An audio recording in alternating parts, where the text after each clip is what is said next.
Bismillahirrahmanirrahim. Assalamu alaikum. My today's topic: how to sit in an interview. With the blessing of Allah Almighty, I have vast experience to conduct the training sessions in all over the Pakistan. I have vast experience to conduct the many interview sessions in all over the Pakistan. In the light of my 25 years experience, Alhamdulillah, I would like to discuss with you how to sit in an interview. The first thing when you are going to sit in an interview is that you must prepare your CV. आपने अपने CV को कैसे prepare करना है? सबसे पहले ये देखें कि जो ऑर्गेनाइजेशन है उसका वेयर बोर्ड क्या है। जो ऑर्गेनाइजेशन ने आपको इंटरव्यू के लिए कॉल किया है उसने आपको क्यों कॉल किया है और आप क्यों जा रहे हैं, आपकी क्वालिफिकेशन क्या है, आपकी स्ट्रेंथ क्या है क्वालिफिकेशन के, उसकी फिर वीकनेसेस क्या हैं, उसमें आपको अपॉर्चुनिटीज़ क्या नज़र आ रहे हैं, और देखें कि आपको उसके थ्रेट्स क्या क्या हैं। ये चीज़ें आप देख के फिर उस ऑर्गेनाइजेशन में आप इंटरव्यू के लिए जाएं। और जो CV है उसका बनाने का तरीका ये है कि सबसे पहले अपनी बड़ी डिग्री लिखें। फॉर एग्जांपल अगर आपने MSc किया हुआ तो MSc पहले लिखें, उसके बाद फिर BSc आएगा, फिर उसके बाद FSc आएगा, फिर मैट्रिक आएगा। इस सीक्वेंस के साथ आपने अपने CV को प्रिपेयर करना है, तैयार करना है। अच्छा जी, उसके बाद CV के बाद फिर आपने अपनी तैयारी करनी है। मैंने अपने ट्रेनिंग सेशंस के दौरान बहुत सारे लोगों को देखा है, मेल और फीमेल्स को भी मैंने देखा है कि उनको अच्छे खासे खाते पीते कराने के लोग होते हैं, अच्छे खासे पढ़े लिखे फैमिली होती है, अच्छे खासे पढ़े लिखे लोग होते हैं, but even they don't know how to maintain their personality. उनको पता ही नहीं होता, ड्रेसिंग का नहीं पता होता, उनको पता ही नहीं है कि कपड़े कैसे पहनने हैं। फॉर एग्जांपल अगर फीमेल की तरफ हम देखते हैं, फीमेल्स की डिस्कस करते हैं बात, तो उन्होंने बड़े अच्छे अच्छे ब्रांड के कपड़े पहने होते हैं, लेकिन जब उनके जूतों पर दो जाए तो उन्होंने जॉगर्स पहने होते हैं। That is not good. इसी तरीके से जो लड़के हैं अगर उन्होंने ड्रेसिंग की हुई है तो उन्हें पता ही नहीं कि उनका कलर कॉम्बिनेशन कैसा होना चाहिए।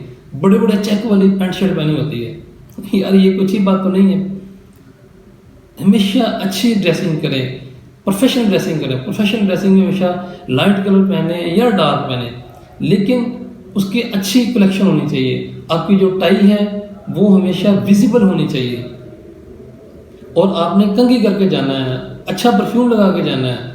और जब आपने इंटरव्यू के लिए जाना है तो दरवाजे को अपनी बारी पर आने पर, अपनी बारी के आने पर आपने दरवाजे को 3 दफ़ा नॉक करना है, आहिस्ता आहिस्ता। इन्नी जोर से नहीं करना कि अंदर वाले डारी जान उठ के नाच जाए टेबल चढ़ के यार पता नहीं केड़ा की हो रही है, ऐसे नहीं करना बेटा। इंतहाई डिसेंसी आपकी पर्सनैलिटी का हिस्सा होना चाहिए। अच्छा, जब अपने दरवाजे फिर परमिशन लेके अंदर जाना है, सर मे आई कम इन।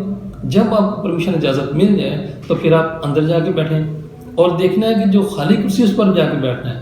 अगर एक ही कुर्सी है, सामने आपके 3 या 5 लोग बैठे हुए हैं, तो आपने जो सेंटर वाले जो इंटरव्यूअर हैं उसके सामने अपनी चेयर को रखना, और चेयर सीधी करके रखनी है, और अपने बाजुओं को चेयर के ऊपर यूं करके रखना है। उसके बाद ये है कि जब आपने यूं करके चेयर रख लिया टेबल चेयर के ऊपर, और अपने बाजुओं को आपने टेबल पे नहीं रखना, अपनी कोनियों को टेबल पर नहीं रखना। और सलाम के लिए भी अगर कोई जो इंटरव्यूअर है आपके हाथ करता है आपके आगे, तो आपने उसके साथ सलाम लेना है। अगर वो विलिंग नहीं है सलाम लेने में, मुंह से सलाम कर रहा है, तो आप आगे हाथ आगे मत करें, ज़रूरत नहीं उन्हें इरिटेट करेंगे। अच्छा, उसके बाद आप देखेंगे जो आपकी टाई है वो जो बेल्ट पिन है उस तक आनी चाहिए। जो आपकी बेल्ट है उससे ना नीचे होनी चाहिए टाई, और ना उससे ऊपर होनी चाहिए। जब आप बात करें तो बड़ा अच्छे तरीके से स्पेसिफिक बात करें। जब आपसे इंटरव्यू में बात की जाए तो उनको हमेशा इतनी लेट भी ना करें जवाब देने में, और इतनी जल्दी भी ना करें। हैप्पीनेस नहीं होनी चाहिए आपकी पर्सनैलिटी में। आपकी पर्सनैलिटी में एक फ्लो होना चाहिए, कम्युनिकेशन में आप फ्लो होना चाहिए। याद रखें, इंटरव्यू में एक चीज़ हमेशा याद रखें कि जो दिखता है वो बिकता है। जो बुकिश नॉलेज है, जब आप पेपर दे रहे होते हैं तो कोई आपको ये नहीं जानता कि आप किस फैमिली से बिलोंग करते हैं, आप क्या कर रहे हैं, और आपको कोई जानता है कि नहीं जानता। लेकिन उन्होंने जो आपने पेपर में लिखा होता है वही उन्होंने देखना होता है, और इसी के ऊपर आपकी मार्किंग होनी होती है। लेकिन जब आप इंटरव्यू में प्रेजेंट होते हैं, इंटरव्यू में बैठते हैं, तो हमेशा सामने वाला देखता है, ऑब्जर्वर देखता है कि आपकी पर्सनैलिटी क्या है, आपकी कम्युनिकेशन क्या है, आपकी ड्रेसिंग क्या है। सबसे पहले आपकी ड्रेसिंग के ऊपर तवज्जो जाती है। उसके बाद फिर जब आप कम्युनिकेशन स्टार्ट करते हैं तो पता चलता है कि आप बेसिकली हो क्या, आपका कॉन्फिडेंस कितना है, आपका इंटरेस्ट कितना है। इंटरव्यू के दौरान आपकी डिग्री को उल्टा करके आपसे बातचीत की जाती है। और इंटरव्यू के दौरान सवाल क्या होते हैं, चंद एक सवाल हैं जो कि किए जाते हैं। फॉर एग्जांपल ये है कि व्हाट इज़ योर नेम, आपका नाम क्या है, what is your father name. उसके बाद फिर आपकी क्वालिफिकेशन पूछी जाती है, आपकी एक्टिविटीज़ के बारे में पूछा जाता है, आपके अदर करिकुलम एक्टिविटीज़ के बारे में पूछा जाता है। मोस्टली मैंने देखा है कि लोग इस तरह करते हैं कि जो अपने सीवी में फॉर एग्जांपल अपना जो हॉबी है वो लिख देते हैं जी मैं बुकिश जो है ना, I am a bookish person, यानी बुक रीडिंग मेरा जो है ना दैट इज़ माई हॉबी। तो जब आपसे पूछा जाएगा, ज़ाहिर है जो आपने हॉबी बताया तो उसके बारे में आपसे पूछा जाएगा ना कि भाई अगर आपका बुक रीडिंग हॉबी है तो आप किस राइटर को पसंद करते हैं, किस किस्म की किताबों को पसंद करते हैं।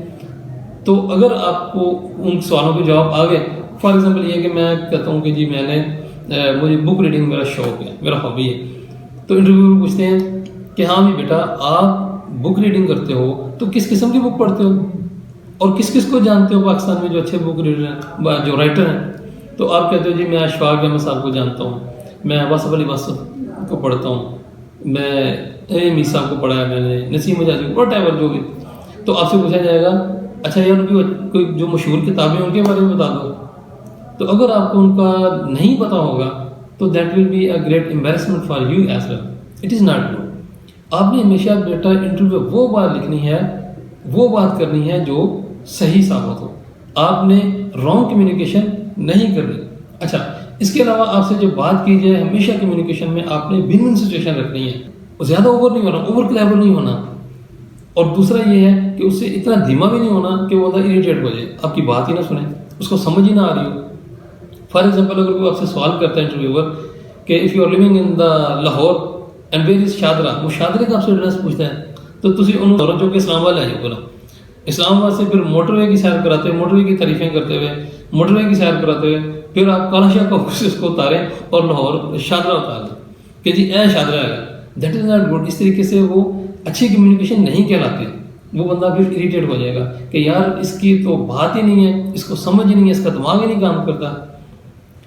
इसलिए आपसे ये गुजारिश है बेटा कि जब भी आप इंटरव्यू में बैठें चौकस होकर बैठें और कभी भी टेबल के ऊपर कोनियाँ ना रखें, टांग के ऊपर टांग रख के ना बैठें। अच्छे तरीके से एक्टिव कमर सीधी होकर, जैसे मेरी कमर है ऐसे सीधी होकर आपने बात करनी, कमर सीधी करके और कॉन्फिडेंस के साथ। और ये मत सोचें कि this is my last interview, अपनी ज़िंदगी का लास्ट एंड फाइनल इंटरव्यू मत बनाएं बेटा। इस चीज़ को अपनी ज़िंदगी और मौत का सवाल मत बनाएं।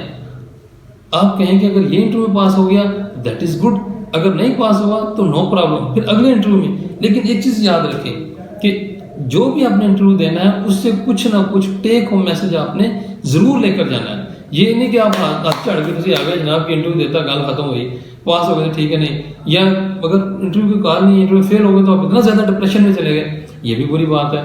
और इंटरव्यू अच्छा हो गया तो इतना ज़्यादा और क्लेवर हो गया कि वाह भैया, दैट इज़ नॉट गुड। हमेशा आपकी पर्सनैलिटी में डिसेंसी होनी चाहिए बेटा। कम्युनिकेशन आपकी साफ सुथरी होनी चाहिए, साफ सुथरी होनी चाहिए, सॉफ्ट होनी चाहिए और आपको कॉन्फिडेंस होना चाहिए। बाकी अल्लाह पे भरोसा रखें और अल्लाह ताला पर रिजल्ट छोड़ दें, आप अपने लेवल पर एफर्ट कर दें और भरोसा अल्लाह की ज़ात पर रखें। इंशाअल्लाह अल्लाह ताला आपको बेहतर ही रिजल्ट देगा। जो आपके हक में बेहतर है, अल्लाह वादा शरीक वही काम करेगा और आपके लिए वही बेहतर होगा। Thank you very much.